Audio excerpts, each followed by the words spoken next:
इस कार्यक्रम के पुण्यार्चक हैं महाश्रमण युग शिरोमणि 108 आचार्य श्री विद्यासागर जी महाराज की प्रेरणा से पुण्यार्चक परिवार श्री शांति प्रकाश, श्रीमती बीना बड़जात्या, श्री सुरेश कुमार, श्रीमती तारा बड़जात्या, श्री पीयूष, श्रीमती पल्विका बड़जात्या, श्री सिद्धार्थ, श्रीमती मीनू बड़जात्या, श्री आतिश, श्रीमती चांदनी बड़जात्या, आयुष, निलय, सिद्धि एवं समस्त बड़जात्या परिवार अहमदाबाद।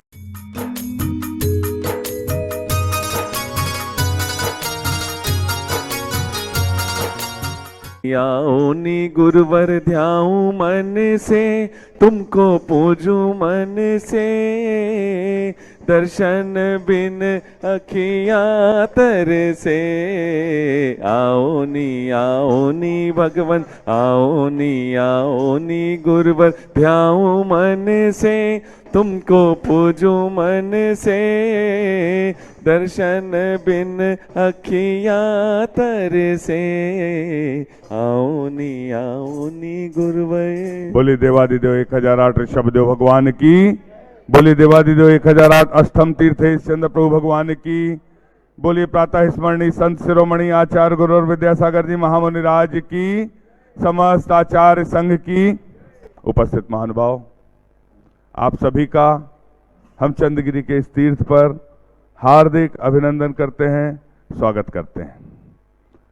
प्रतिदिन आचार्य परमेष्ठी की पूजन करने का सौभाग्य हम सभी को प्राप्त होता है। एक बार तालियां बजाकर अनुमोदना कर दें।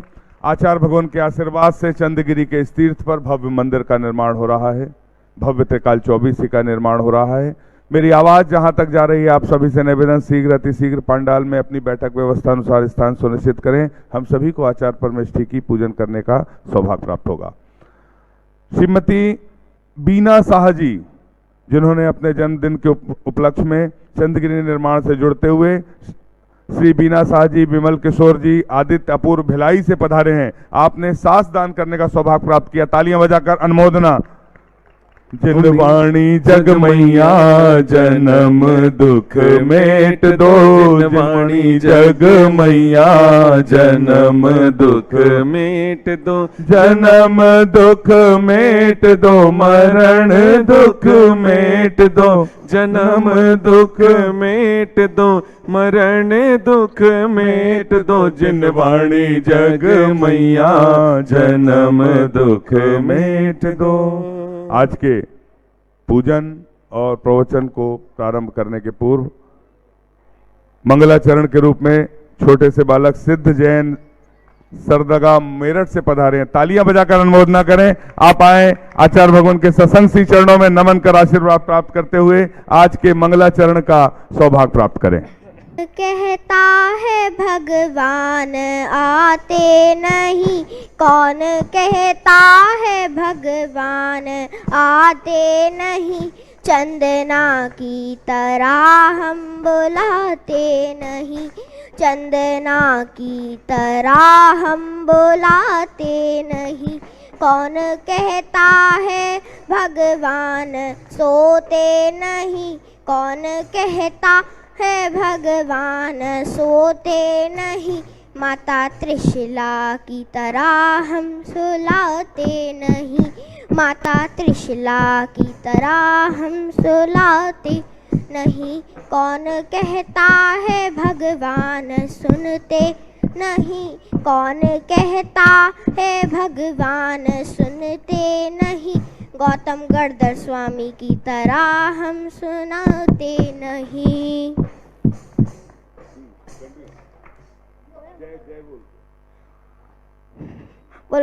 बोलो संशरण में आचार्य गुरु श्री विद्यासागर जी महामुनि राज की,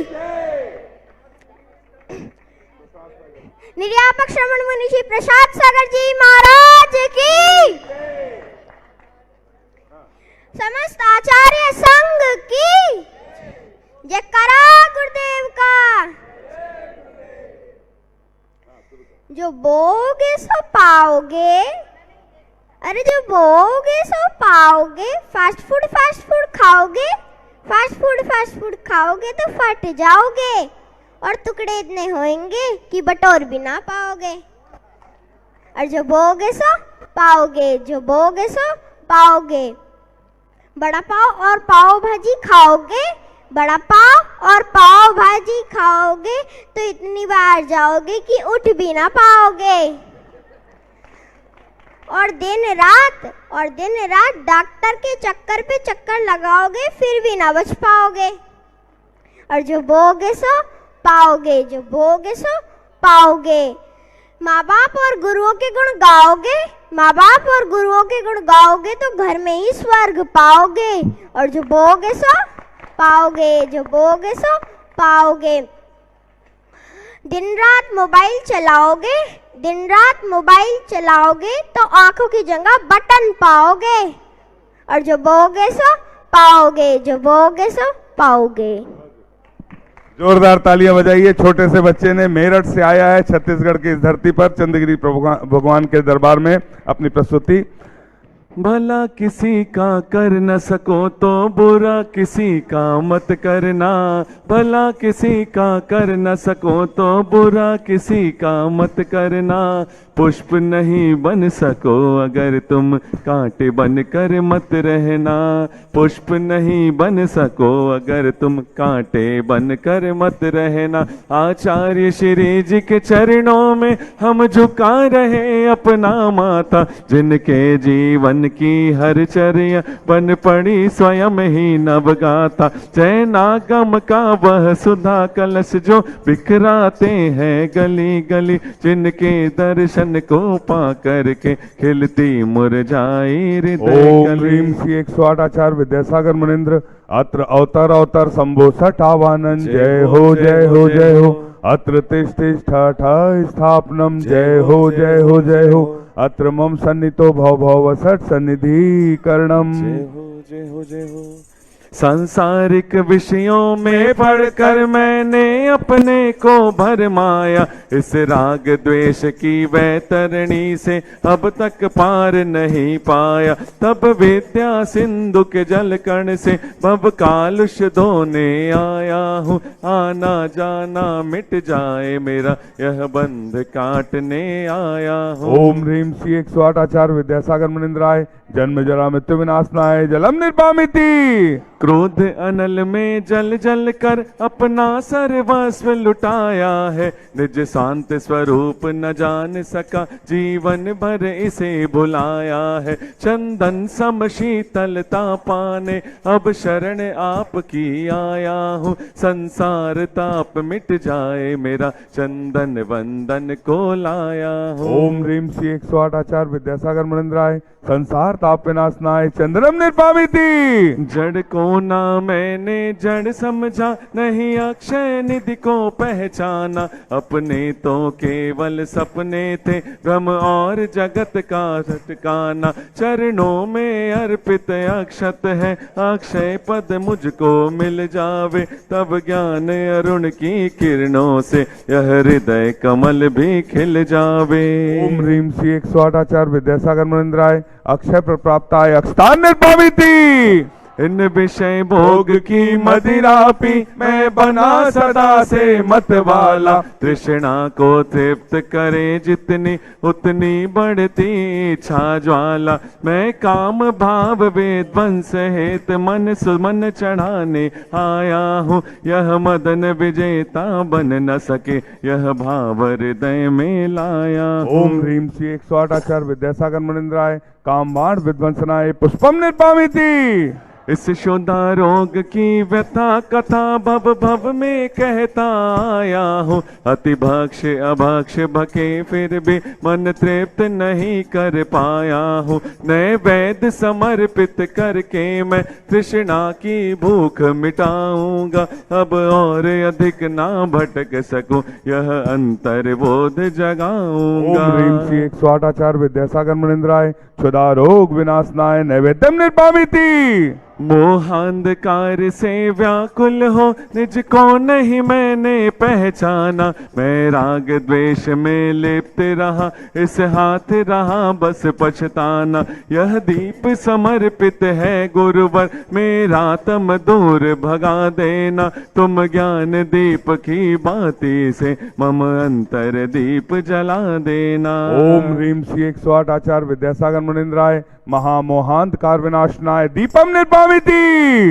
इन अशुभ कर्म ने घेरा है, मैंने अब तक यह माना था। बस पाप कर्म तज पुण्य कर्म को चाह रहा अपनाना था। शुभ अशुभ कर्म सब रिपुदल है, मैं इन्हें जलाने आया हूँ। इसलिए आपके चरणों में यह धूप चढ़ाने आया हूँ। ओम ह्रीम श्री 108 आचार्य विद्यासागर मुनिंद्राय अष्टकम दहनाय धूपम निर्पामिति। भोगों को इतना भोगा कि खुद को ही भोग बना डाला। साधे और साधक का अंतर मैंने आज मिटा डाला। मैं चिदानंद में लीन रहूं, पूजा का यह फल पाना है। पाना था जिसके द्वारा वह मिल बैठा मुझे ठिकाना है। ओम ह्रीम श्री 108 आचार्य विद्यासागर मुनिंद्राय महामोक्ष प्राप्ताय फलम निर्पामिति। इस मतलब की दुनिया में नहीं मिलता सच्चा प्यार कहीं।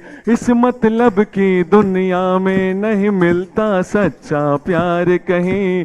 देख बना कर गुरु को साथी, इनसे सच्चा यार नहीं। देख बना कर गुरु को साथी, इनसे सच्चा यार नहीं। जग के वैभव को पाकर मैं निश दिन के साल मस्त रहा। चारों गतियों की ठोकर को खाने में ही अभ्यस्त रहा। मैं हूँ स्वतंत्र ज्ञाता दृष्टा, मेरा पर से क्या नाता है। कैसे अनर्ग पद पा जाऊं, यह अरुण भावना भाता है। ओम ह्रीम श्री 108 आचार्य विद्यासागर मुनिंद्राय अनर्घ प्राप्ताय अर्घम निर्पामिति।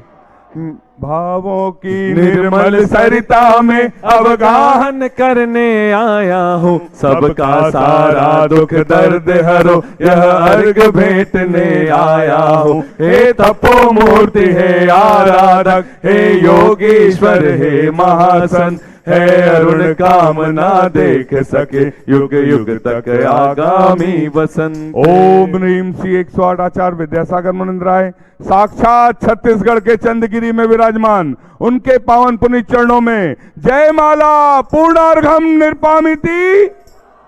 उपस्थित महानुभाव, आप सभी के लिए एक सूचना। आचार्य भगवान के आशीर्वाद से गणतंत्र दिवस के उपलक्ष्य पर भारतीय शिक्षा के मूल तत्व पर आधारित एक पुस्तक है जिसका नाम है भारतीय शिक्षा के मूल तत्व, जो लज्जा राम जी तोमर के द्वारा रचित है। उस पर गणतंत्र दिवस के उपलक्ष्य पर निःशुल्क कंपटीशन प्रतियोगिता आयोजित किया गया है जो www.vidyasagar.guru पर है। सभी महिला पुरुष वर्ग सभी हिस्सा ले सकते हैं और 23 जनवरी से 30 जनवरी तक प्रतियोगिता आयोजित है जिसका नाम है वतन की कमान। एक बार मेरे साथ बोलेंगे, जिसका नाम है वतन की। तालियां बजाकर अनुमोदना सभी वर्गों से, पूरे भारतवर्ष के सभी प्रतियोगियों से, अहिंसा धर्म के प्रेमी बंधुओं से, महिलाओं से, पुरुषों से, शिक्षक से, शिक्षिकाओं से, सभी से निवेदन है, आचार्य भगवान के आशीर्वाद से आयोजित इस प्रतियोगिता पर वतन की कमान अधिक से अधिक लोग हिस्सा लें। हम सभी अपने हाथों को जोड़ लें और पूज्य निर्यापक समन प्रसाद सागर जी महाराज के चरणों में निवेदन करते हैं, हे निर्यापक परमेष्ठी, अपनी अमृतमयी वाणी से हमें कृतार्थ करने के अनुभव करें। नमोस्तु नमोस्तु नमोस्तु। नमो अर्यन्ताणं नमो सिद्धाणं नमो आयर्याणं नमो उवज्झायाणं नमो लोये सभ्यसाहूणं। डोंगरगढ़ के चंद्रप्रभु भगवान की, गुरु नाम गुरु आचार्य ज्ञान सागर जी महाराज की, मूक माटी रचयिता आचार्य परमेष्ठी गुरुदेव की, पूज्य निरापक मुंशी समय सागर जी, योग सागर जी, नियम सागर जी, सुधा सागर जी, संत सागर जी, अभय सागर जी महाराज की, मुंशी चंद्रप्रभु सागर जी व निरामय सागर जी महाराज की।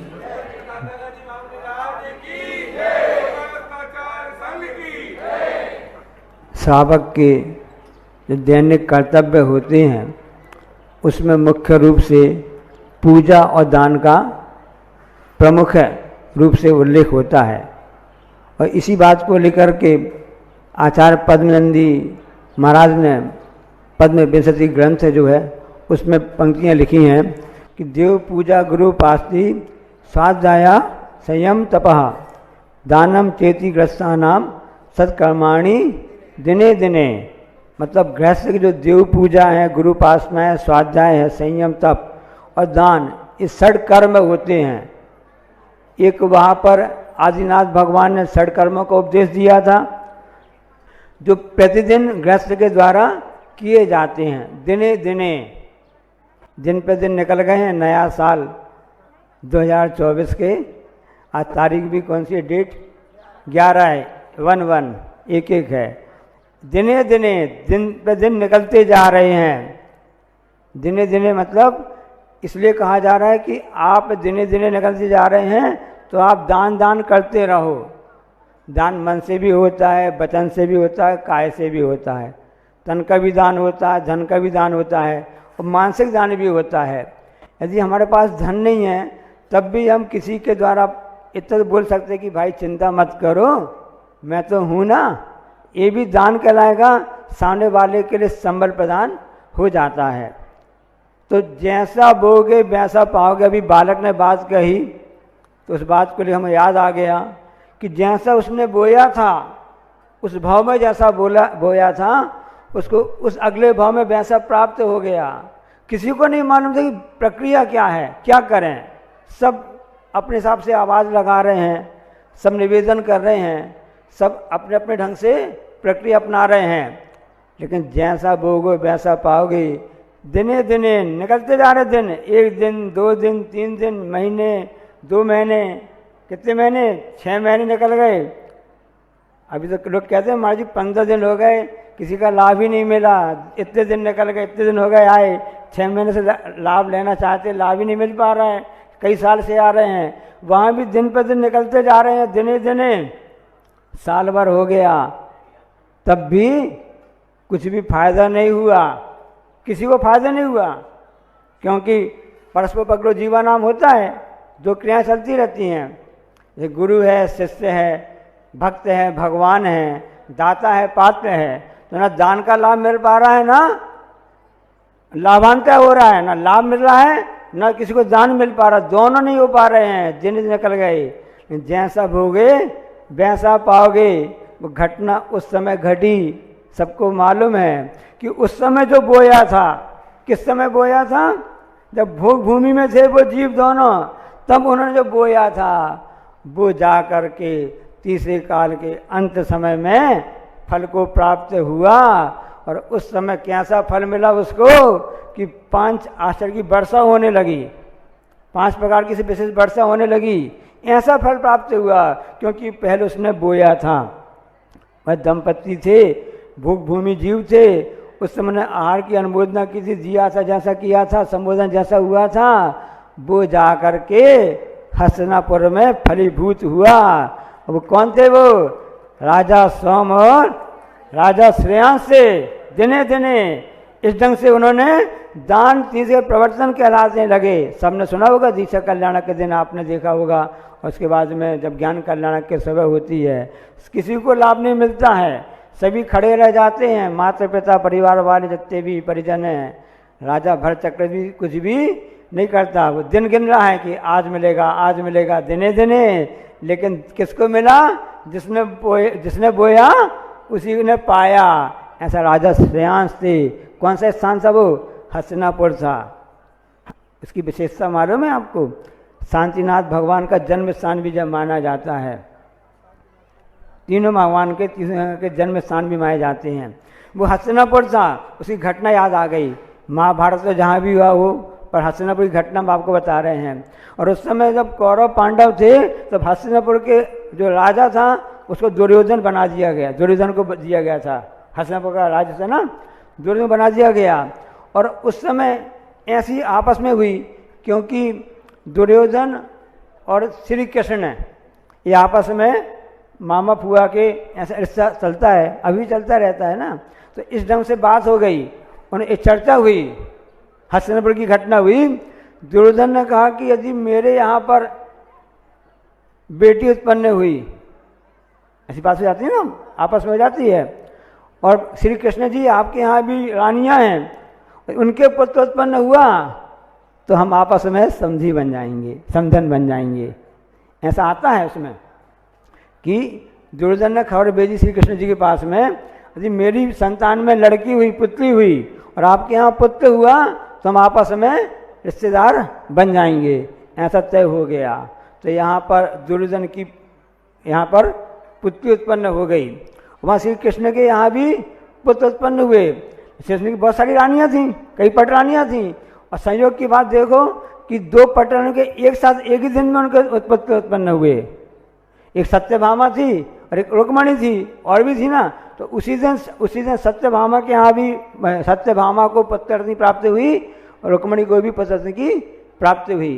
तो रुक्मणी का पुत्र का नाम प्रद्युम्न था और इसका भानुकुमार था शायद, ऐसा। अब चूँकि रिश्ता इस ढंग से हो गया था कि यदि होगी तो इस ढंग से हो जाएगा। अब ये निर्णय हुआ कि श्री कृष्ण पिता बन गए, अब उनको खबर दी जाएगी। दोनों रानियों ने अपनी अपनी खबर भेजी, दूत उनके पास पहुंच गए कि आपको पुत्ररत्न की प्राप्ति हुई है। अब जो सत्यभामा था, सत्यभामा जो थी ना, उसका दूत जो गया वो श्री कृष्ण के सिरहाने खड़ा हो गया कि उस समय श्री कृष्ण जी विश्राम कर रहे थे, नींद लगी हुई थी। तो उन्होंने सोचा चलो यहाँ पर जाके मैं पहुँच जाता हूँ बाजू में। जैसे ही श्री कृष्ण जी का निद्रा भंग होगी हम उन्हें समाचार दे देंगे कि आपकी सत्यभामा रानी को पुत्ररत्न उत्पन्न हुई है। रुक्मणी जो थी उसके भी जो दूत आए, उसके जो सर्वेंट नौकर चाकर आए, वो भी जाके समझ देने के लिए आए। तो श्री कृष्ण जी के पैर के सामने नीचे खड़े हो गए। उन्होंने कहा कि अब जब भी इनको निद्रा से जागृत होंगे इनको समाचार देंगे। अब दोनों नौकर खड़े हुए हैं अपने अपनी मालकिन के समाचार देने के लिए अपने मालिक को।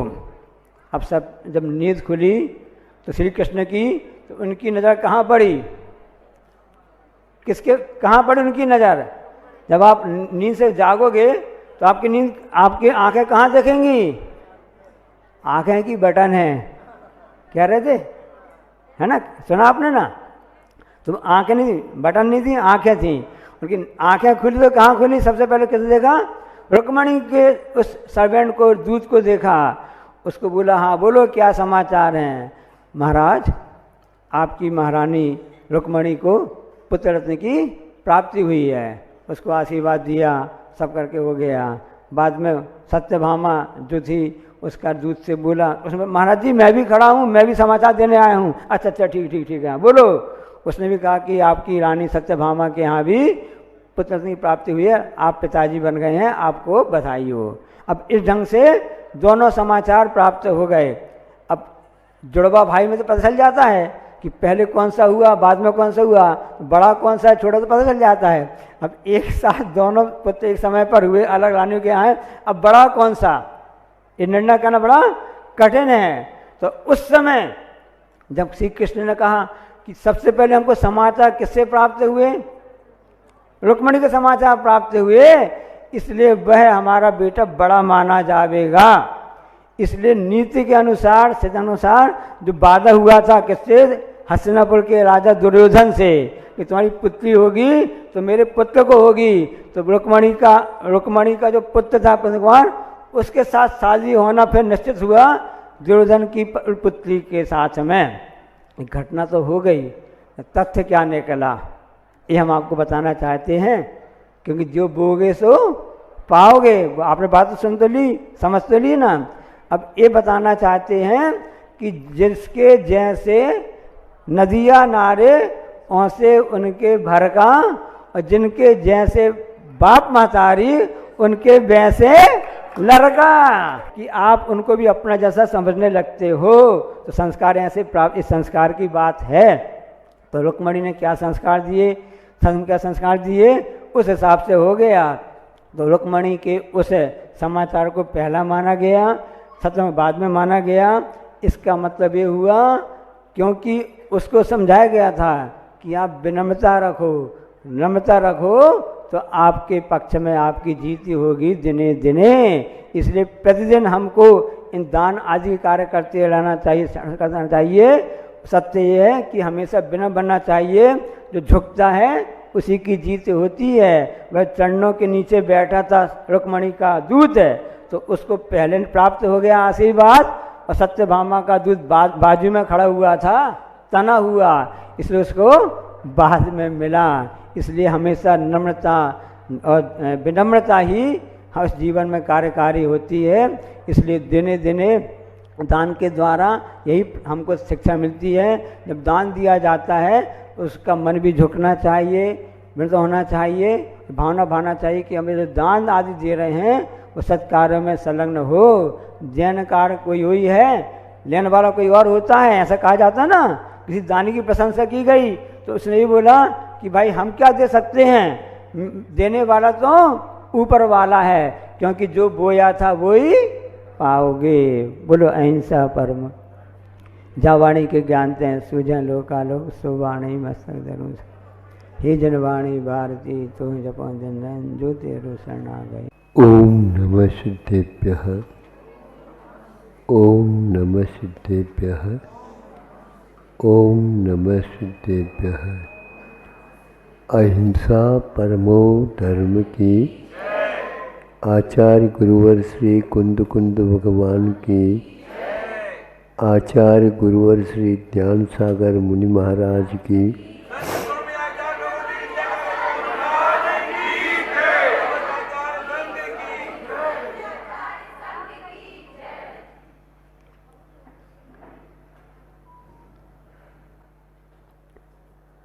सामान्य विज्ञान एक पाठ्यक्रम में विद्यालय में चलता था।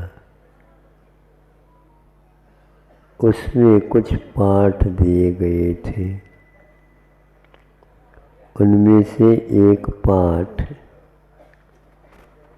एक डिब्बा था, दो एक फीट बाय फीट, और उसमें एक कोने में कुछ मिट्टी और मिट्टी में पानी डाल करके, खाद डाल करके उसमें एक पौधे को रोपा गया था।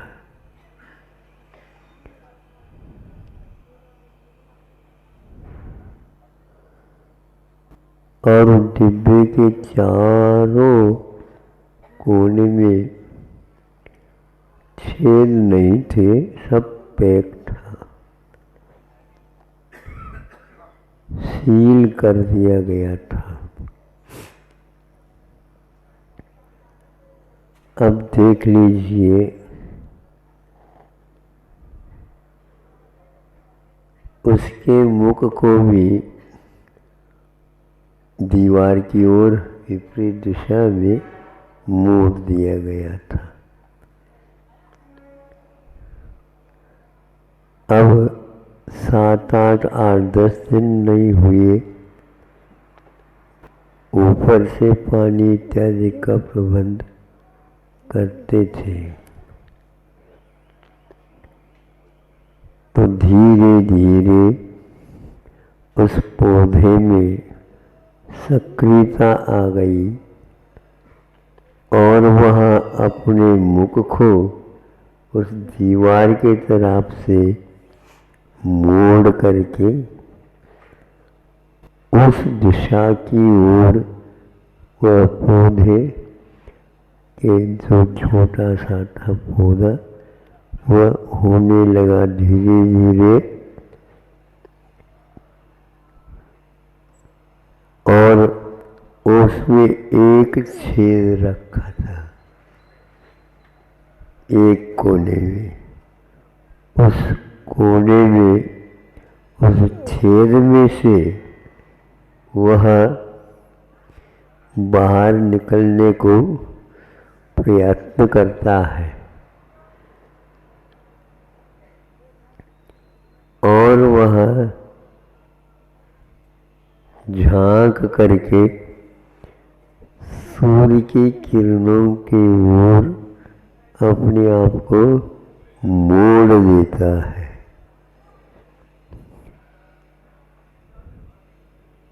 सूर्य देवता का नमस्कार हो रहा है यहाँ पर। और उस पाठ के शीर्षक जीव विज्ञान रखा था।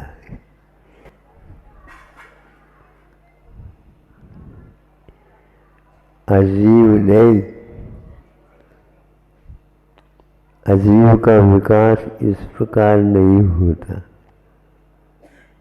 जीव का सशरीर होने से उसके योग की सामग्री मिलती है, विकास होता है। यह जीव खोजी होता है। यह एक प्रकार से अपने स्वभाव का इन क्रियाओं के माध्यम से विश्व के सामने रखता है।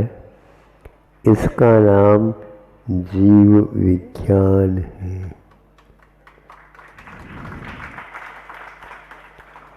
वैज्ञानिक युग है, उस समय तो हमारे लिए सामान्य विज्ञान दिया जाता था और आज विशेष विज्ञान दिया जाता है। हर बात को विज्ञान की कसौटी पर कस करके ही जीव का विज्ञान किया जाता है। लेकिन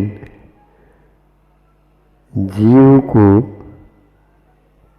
कसौटी के ऊपर कस करके उसका संवेदन नहीं कर सकते, किंतु जिसको कसा गया वह अपने वेदन को, संवेदन को अभिव्यक्त नहीं कर सकता। ऐसा नहीं, जो आपके सामने उदाहरण दिया गया, इसमें अब बताने की बात ही नहीं है। विपरीत दिशा में भी रखा उसका मुख, फिर भी वह जिस ओर प्रकाश मिलता है, इन्हें सारी सामग्री के साथ उस पौधे के लिए सूर्य प्रकाश की भी व्यवस्था आवश्यक है।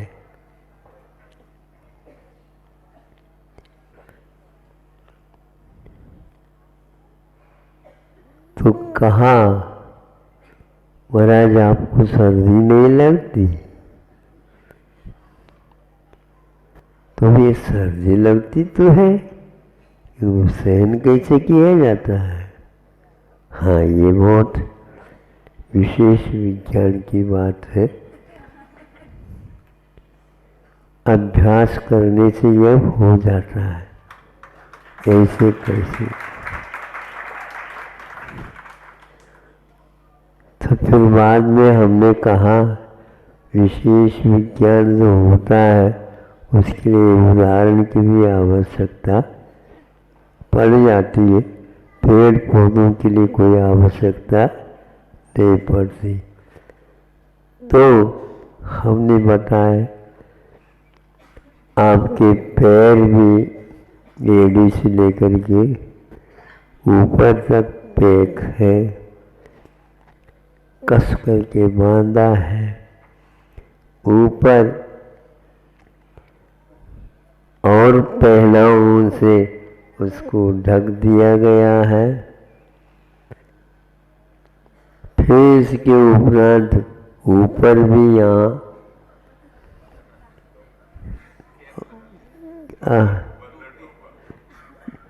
टोपी नहीं कह सकते उसको, हो ठीक है तो उसी का काम कर रहा है। ये सब कर दिया, हाथ भी बंद है, सब कुछ बंद है। अब देखो हम बताना चाहते हैं अभ्यास क्या होता है। आप ही बताओ, जब ऊपर से धूप लगती है, वो छाया में भीतर का शरीर का अंग ढका हुआ है, उसको खोल करके देख लो, वहाँ पर सफ़ेद दिखेगा। समझ रहे हो? यदि नहीं है तो हम घड़ी बांधते हैं, घड़ी हो जाता है। कभी देखा है? हमने तो देखा नहीं था, लेकिन आपका उस समय घड़ियाँ ही नहीं मिलती थी। एक आध कोई पहन करके आता, उन्हीं के पास हम जा करके देखते थे कैसी है घड़ी। अब हमें ये बताओ, आज तक हमने तो कुछ प्रसंगों को छोड़ करके हमेशा हमेशा ये देखा है, मुख को कोई भी वस्त्र से, है यही है ना, यदि कोई रख देते हैं मोटरसाइकिल पर, बहुत तेजी गति से दौड़ाते हैं, तो मुख को यूं बांध करके पैक कर देते, जैसे कोई भी डाकू या और कोई